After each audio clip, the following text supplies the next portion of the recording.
মা বোনরা যারা আছেন, যারা জামাতে নামাজ পড়ার সুযোগ হয় না বা ইসলামী শরীয়ত তাদেরকে জামাতে নামাজ পড়ার জন্য উদ্বুদ্ধ করে না, তাদেরকে বলবো আপনারা রমাদান উপলক্ষে পরিকল্পনা করেন, রমাদান উপলক্ষে নামাজটা আউয়াল ওয়াক্তে পড়বেন, ধীরস্থিরতার সাথে পড়বেন। দুটি জিনিস, নামাজের যখন ওয়াক্ত হয়, মেয়েদের মধ্যে একটা অভ্যাস হলো, যেহেতু তাদের জামাতে আসার অপশন নাই, সেজন্য তারা দেখা যায় জোহর নামাজ পড়তে পড়তে 3টা সাড়ে 3টা বাজায় দেয় রান্না বাড়া শেষ করতে করতে। এভাবে প্রায় বেশিরভাগ ওয়াক্তের একই অবস্থা।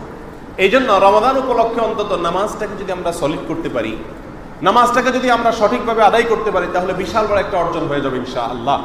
শর্টকাট ওয়েতে রমাদানকে সার্থক করার এই উপায়টা আমরা হাতছাড়া না করি। মা বোনরা প্রথম ওয়াক্তে নামাজ পড়বেন, ওয়াক্ত হওয়ার সঙ্গে সঙ্গে দেরি না করে।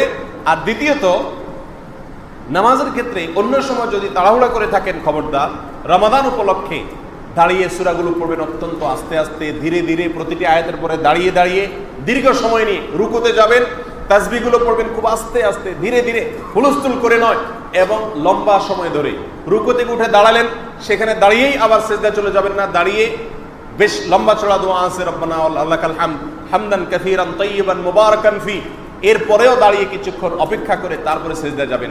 এভাবে সিজদা থেকে উঠে বসে আবার একটু অপেক্ষা করবেন, তারপরে যাবেন। ধীরস্থিরতাকে অবলম্বন করে আপনি সালাত আদায় করবেন।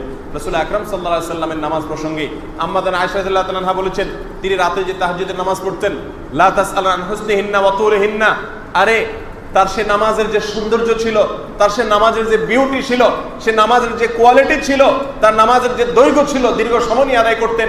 আরে এই সম্পর্কে আর তুমি বলো না। কি বলবো এই প্রসঙ্গে? তিনি যখন এক একটা রুকুনে যেতেন, নামাজে দাঁড়িয়ে তেলাওয়াত শুরু করতেন, মনে হতো তিনি আর জীবনে রুকুতে যাবেন না। এত লম্বা সময় ধরে করতেন, মনে হয় যে আর রুকুতে যাবেন না। রুকুতে গেলে এত তাসবিহ পড়তেন, এত সময় নিতেন, মনে হয় যে আর রুকু থেকে তিনি উঠবেন না। আবার রুকু থেকে উঠে দাঁড়ালে মনে হয় তিনি আর যাবেন না। এইভাবে এক একটা রুকুন তিনি আদায় করতেন। প্রিয় ভাইরা আমার, অতএব আমি মা বোনদেরকে বলবো, রমাদান উপলক্ষে অন্য কিছু করতে পারেন আর না পারেন, প্রথম কাজ গুনাহ থেকে বাঁচার পাশাপাশি দ্বিতীয় কাজ, আপনারা বাসা বাড়িতে আউয়াল ওয়াক্তে নামাজের ওয়াক্ত হওয়ার সঙ্গে সঙ্গে আপনারা সব কাজ ফেলে দিয়ে নামাজ পড়বেন, হুলস্থুল করে নয়, অত্যন্ত ধীরস্থিরতার সাথে লম্বা সময় নিয়ে। আল্লাহ তাআলা আমাদেরকে আমলের তৌফিক দান করুন। আমি এক নজরে আবারও বলে দিচ্ছি, রমাদানকে আমরা কিভাবে কাটাবো, পরিকল্পনা কিভাবে করব, আপনি কিভাবে রমাদান কাটাবেন, সেজন্য প্রথম পয়েন্ট হলো, রমাদান উপলক্ষে যত হারাম কাজ আছে, মিথ্যা কথা বলা, গীবত করা, চুরি, বাটপারি, হারাম উপার্জন, চোখের গুনাহ, হাতের গুনাহ, যত রকমের গুনাহ হতে পারে, মানুষকে কষ্ট দেওয়া, এই সবগুলো থেকে বিরত থাকার জন্য প্রতিজ্ঞা করবেন। এখন থেকে রিহার্সাল শুরু করবেন। হারামের সাথে আমি সম্পৃক্ত থাকবো না। শুধু এই একটা কাজ যদি করতে পারেন আর ফরজ কাজগুলো করেন, আমি নিশ্চিত আপনাকে বলতে পারি, রমাদানের সার্থকতার জন্য আপনি অর্ধেক পথ পাড়ি দিয়ে ফেললেন। নফল আমলের গুরুত্বের চাইতে এর গুরুত্ব বেশি। নাম্বার 2, 5 ওয়াক্ত সালাত জামাতের সাথে, তাকবীরুলের সাথে। তাকবীরুলের সাথে যদি পড়তে না পারেন, তাহলে অন্তত সেকেন্ড ক্লাসে যান, অর্থাৎ জামাতের সাথে, জামাত অন্তত যোগ দিব, একা একা পড়বো না, এতটুকু অন্তত রাখেন। আর সেটাও যদি করতে না পারেন, অন্তত ওয়াক্তের ভেতরে অবশ্যই পড়বেন, ওয়াক্ত যেন চলে না যায়। তাহলে থার্ড ক্লাসের রমাদান পালনকারী হলেও আপনি হতে পারলেন। অতএব আমরা এই বিষয়টি খেয়াল করবো। 5 ওয়াক্ত সালাত হারাম ছাড়া, 5 ওয়াক্ত সালাত জামাতের সাথে, তাকবীরের সাথে পড়া, 2টা রমজান পরিকল্পনা। রমজান পরিকল্পনার তৃতীয় এবং সর্বশেষ কথা হলো, সারাদিনে আপনার সমস্ত দৈনন্দিন কাজের শেষে যেই সময়টুকু আপনার হাতে আসে, 2 ঘন্টা হোক 3 ঘন্টা হোক, সেই সময়টাতে নাম্বার 1 কোরআন তেলাওয়াত করবেন আর কোরআন বুঝবেন, এই 2টা কাজ। নাম্বার 2 পরিবারকে ইসলাম শেখানোর জন্য, নিজে ইসলাম শেখার জন্য ওলামায়ে কেরামের সঙ্গে পরামর্শ করে ইসলামিক বই পুস্তক নিয়ে সেগুলো পড়বেন 1-2 পৃষ্ঠা এবং তাদেরকে বোঝাবেন, নিজে বুঝবেন, ইসলামিক নলেজ বাড়াবেন।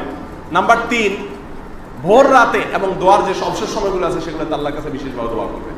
এই 3টি কাজ যদি আপনি মোটামুটি করেন, ইনশাআল্লাহ বিদিনিল্লাহ আপনার রমাদান সফলভাবে সার্থক হবে। আল্লাহ তাআলা আমাদেরকে রমাদানকে সফল এবং সার্থক করার তৌফিক দান করুন। আর যে কাজগুলো রমজান উপলক্ষে আমরা করব না, এটা তো করণীয় গেল, কি করব না সংক্ষেপে এবং এক নজরে আমি বলে দিচ্ছি। নাম্বার 1 হারাম করব না, যেটা বলেছি। নাম্বার 2 অনর্থক কোনো কাজ করব না। যে ব্যক্তি অনর্থক কাজ ছাড়লো না, অহেতুক কাজ, যেটা দুনিয়া আখিরাতের কোনো লাভ নাই, এরকম কাজ ছাড়লো না রমজান মাসে রোজা রেখে, তার রোজা রাখা আর উপবাস থাকা সমান। অতএব রমজান মাসে অহেতুক কাজ করা যাবে না। অনেক সময় দেখা যায় বাসায় মা বোনদের বিশেষ করে সকালবেলা রান্না বাড়ার কোনো ঝামেলা থাকে না, ইফতারের ঝামেলা থাকে না, রাস্তার ঝামেলা থাকে না, দুপুরবেলা লাঞ্চের ঝামেলা থাকে না, সবাই বেশিরভাগ রোজাদার, বাচ্চাদেরকে বাসে এসে যা আছে তা দিয়ে চালানো যায়। অতএব বিশাল একটা সময় পাওয়া যায়, তো দিনভর টেলিভিশনের সামনে বসে বসে সময় নষ্ট করে। ছেলেদের ক্ষেত্রে দেখা যায় যে মোবাইল টিপতে টিপতে, এমনকি এটা মেয়েদের মধ্যেও আছে, সময় নষ্ট করে। আমরা সকলে জানি সূরা মুমিনের শুরুতে আল্লাহ তাআলা সফল মুমিনদের যে কয়েকটি বৈশিষ্ট্যের কথা বলেছেন, তার ভিতরে একটা হলো ওয়াল্লাযিনা হুম আনিল লাগwi মুরিদুন, যারা অহেতুক অনর্থক কাজ থেকে বেঁচে থাকে। রমজান উপলক্ষে আল্লাহর ওয়াস্তে অনর্থক কাজ করবেন না হারামের পরে। নাম্বার 3, মিথ্যা কথা বলা, মিথ্যা কাজ করা। স্পেশালি নবী সাল্লাল্লাহু আলাইহি ওয়াসাল্লাম এটা নিষেধ করেছেন রমজান উপলক্ষে। এটা যদি করেন রমজানের বরকত নষ্ট হবে। নাম্বার 4, ঝগড়াঝাটি করা। কেউ যদি আপনার সাথে ঝগড়া করে, অন্যায়ভাবে ঝগড়া করতে আসে, আপনি বলে দিন ফালিয়াকুল ইন্নী সাইম, ভাই আমি রোজাদার আছি। তাহলে ঝগড়া, মিথ্যা, অনর্থক কাজ, হারাম কাজ, এই 4টা জিনিস পরিহার করবো ইনশাআল্লাহ রমজান উপলক্ষে। যদি অ্যান্ড্রয়েড ফোনে সোশ্যাল মিডিয়াতে টিপাটিপি করা, স্ক্রল করার একটা বদভ্যাস থেকে থাকে, এডিকশন থেকে থাকে, রমজান উপলক্ষে এই অ্যাপসটা ডিলিট করে দিন।